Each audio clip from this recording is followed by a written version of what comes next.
వచ్చేస్తున్నాను. On the way. Palakollu enter అయిపోతున్నా. నీకోసమే చూస్తున్నావురా. ఇక్కడ భోజనాలు స్టార్ట్ అయిపోయాయి. మీరు స్టార్ట్ చేసేయండి, నేను జాయిన్ అయిపోతాను. సరేరా, త్వరగా వచ్చే.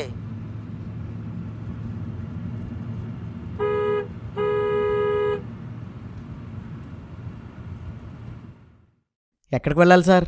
భీమవరం సార్. మీరటు వెళ్ళేలా ఉంటే లిఫ్ట్ ఇవ్వండి సార్. ఫ్రెండ్ పెళ్లి కంటే సువార్తే ముఖ్యం. వాడి దగ్గరికి లేటుగా వెళ్తానులే. సరే సార్, రండి. Thank you sir. మీ పేరు సార్? చంద్రశేఖర్. మా నాన్నగారు స్వాతంత్ర సమరయోధుడు, అందుకే ఆ పేరు పెట్టారు. మా తాత ముత్తాతల నుండి మాకు దేశభక్తి ఎక్కువ. మిమ్మల్ని చూస్తుంటేనే అర్థమవుతుందండి.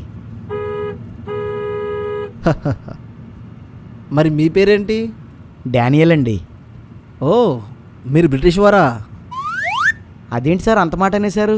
బ్రిటిష్ వాడు మనల్ని దోచుకున్నంతా దోచుకుని వెళ్ళిపోతూ మళ్ళీ వచ్చి దోచుకోవడానికి అనువుగా ఉండడం కోసం క్రైస్తవ మతాన్ని వదిలి వెళ్ళారు. మీరు అందులోని వారే కదా, కాబట్టి నా దృష్టిలో మీరు బ్రిటిష్ వాళ్ళే. మీ మాటల్లో చాలా డెప్త్ ఉంది సార్. కానీ ట్రూత్ లేదు. ఎందుకని? భారతదేశానికి సువార్త క్రీస్తు శకం 52లో యేసుక్రీస్తు శిష్యులలో ఒకడైన థామస్ ద్వారా వచ్చింది. ఆయన తమిళనాడు, కేరళ ప్రాంతాల్లో సువార్త చేసి వేల మందిని ప్రభువులోకి నడిపించాడు. కొందరు మతోన్మాదులతో పొడవబడి చెన్నైలోనే చంపబడ్డాడు. ఆ తరువాత నెమ్మదిగా క్రైస్తవ్యం విస్తరిస్తూనే వచ్చింది. తర్వాత ఎప్పుడో బ్రిటిష్ వాళ్ళు వచ్చారు. వాళ్ళకి క్రిస్టియన్స్కి ఏ సంబంధం లేదు. దేశభక్తి గల మీకు దేశ చరిత్ర తెలియకపోతే ఎలా సార్? చరిత్ర అంటే మరి తెలుసుకుంటాను. ఇందాక ఒక మాట అన్నావు, క్రిస్టియన్స్కి బ్రిటిష్ వారికి సంబంధం లేదు అని. అదెలా? బ్రిటిష్ వాడు క్రిస్టియన్ కాదా? బ్రిటిష్ వాడు క్రిస్టియన్ కావచ్చు, కానీ వారి వల్ల ఇక్కడ సువార్త జరగలేదు. పైగా వారి పాలనలో సువార్త చేయనివ్వకుండా మిషనరీలను అడ్డుకున్నారు కూడా. బ్రిటిష్ వాడు క్రిస్టియన్ కావచ్చు, కానీ బైబిల్ ఎప్పుడూ పొరుగువాడిని ప్రేమించమంటుంది, కానీ దోచుకోమనదు. కాబట్టి వాళ్ళు పేరుకే క్రిస్టియన్స్, కానీ బైబిల్ ఫాలోవర్స్ కాదు. అందుకే వాళ్ళకి క్రిస్టియన్స్కి సంబంధం లేదు. వీరప్పన్ హిందూ కదా, సో హిందువులంతా స్మగ్లర్లు అవుతారా, లేక హిందూ మతం స్మగ్లింగ్ను సపోర్ట్ చేస్తుందంటారా? కరెక్టే, కానీ ఇండియాలో క్రిస్టియన్స్ పెరిగితే మళ్ళీ బ్రిటిష్ వాడు వచ్చి పరిపాలిస్తారట కదా. సార్, బ్రిటిష్ వాడు ఒక ఇండియన్ని ఏకంగా ప్రధానమంత్రినే చేశాడు. సో ఇండియన్స్ వెళ్ళి బ్రిటన్ని ఆక్రమించుకుంటారా? మీరు ఒకవేళ ప్రభువును అంగీకరించారనుకోండి. నో, అంగీకరించను. మామూలుగా అనుకోండి సార్. సరే. బాప్తిజమం తీసుకోగానే బ్రిటన్ మీద మీకు ప్రేమ పుట్టేస్తుందా? ఇండియన్స్కి సువార్త రావడానికి కానీ, ఇండియన్స్ ప్రభువుని నమ్ముకోవడానికి కానీ ప్రత్యక్షంగా కావచ్చు, పరోక్షంగా కావచ్చు, బ్రిటిష్ వాడు కారణం కాదు. ఇంకెందుకు మేము వాళ్ళని అభిమానిస్తాం? కానీ క్రిస్టియన్స్కి దేశభక్తి ఉండదు. అదేంటండి అలా అనేశారు? నిజం అలాగే ఉంటుంది, ఆలోచిస్తేనే అర్థమవుతుంది. అలా అంటారా? అసలు దేశభక్తి అంటే ఏంటో చెప్పండి, అప్పుడు మాకు దేశభక్తి ఉందో లేదో ఆలోచిస్తాను.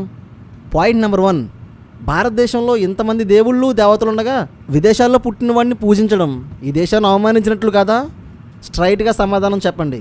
మీ పాయింట్ నెంబర్ 1కి నేను 3 ఆన్సర్స్ ఇస్తాను. ఇవ్వు చూద్దాం.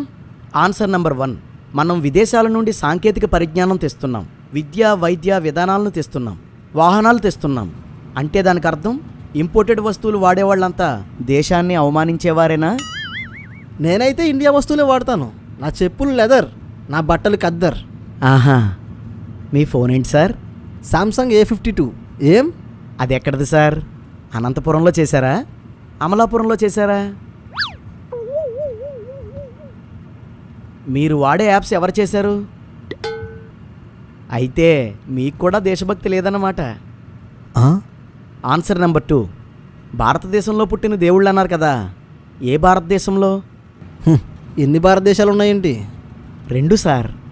ఏం మాట్లాడుతున్నావయ్యా? 2 సార్. అఖండ భారతదేశం అంటే విభజింపబడని భారతదేశం, అంటే 100 సంవత్సరాల క్రితపు భారతదేశం.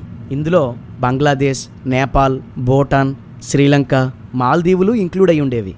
1947 తర్వాత విడిపోయి ప్రెజెంట్ ఉన్న ఇండియా మిగిలింది. సరే, అయితే ఏంటి? మీరు దేవుళ్ళుగా భావించేవారు నేపాల్లోనో శ్రీలంకలోనో పుట్టారనుకోండి, వారు 100 సంవత్సరాల క్రితం మన దేశ దేవుళ్లే కదా. అవును. దేశం ముక్కలయ్యాక వారింక విదేశీ దేవుళ్ళు అవుతారా? వాళ్ళని పూజించకూడదా? ఎన్నోసార్లు విభజించబడిన మన భారతదేశం ఇంకోసారి విభజన చెంది నార్త్ ఇండియా, సౌత్ ఇండియాగా ఒకవేళ విడిపోతే నార్త్ ఇండియాలో పుట్టిన మీ రాముడు కృష్ణుడు విదేశీ దేవుళ్ళు అయిపోతారా? వాళ్ళని పూజించడం మానేస్తారా?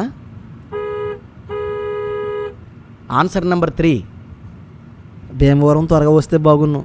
100 సంవత్సరాల క్రితం భారతదేశం ఇన్ని దేశాలతో కలిసి ఉంటే 1000 సంవత్సరాల క్రితం 2000 సంవత్సరాల క్రితం ఎంత పెద్దదిగా ఉండేదంటారు? ఇంకా ముందుకు వెళ్తే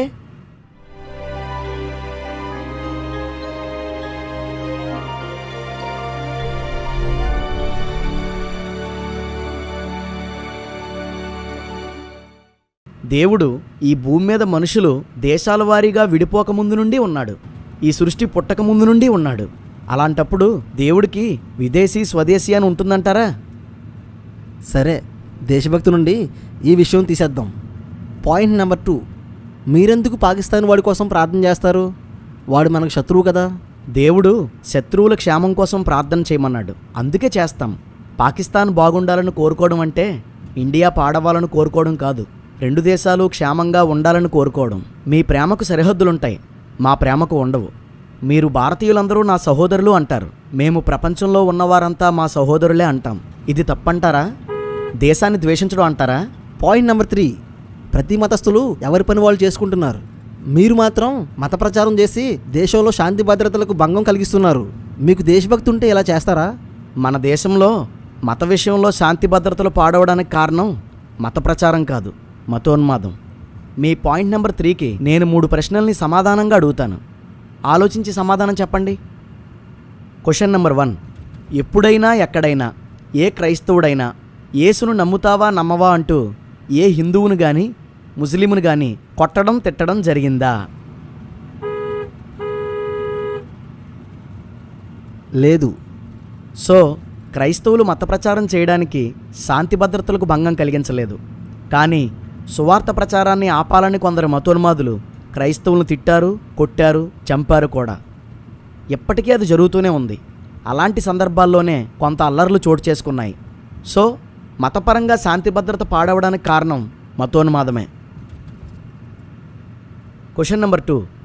దేశభక్తి అంటే దేశ చట్టాలని గౌరవించడం. దేశం భావ వ్యక్తీకరణ హక్కునిచ్చింది, మత స్వాతంత్రపు హక్కునిచ్చింది. మేము ఆ హక్కుని వాడుకుంటున్నాం. కొందరు ఆ హక్కుని దుర్వినియోగం చేస్తున్నారు, ఆటంకపరుస్తున్నారు. అంటే రాజ్యాంగాన్ని ధిక్కరిస్తున్నారు. ఇందులో ఎవరు దేశభక్తులు? హక్కులను వినియోగించుకునేవారా, ఆటంకపరిచేవారా? Question number 3. క్రైస్తవులు దేశ శాంతి భద్రత విషయంలో ప్రముఖ పాత్ర పోషిస్తున్నారు.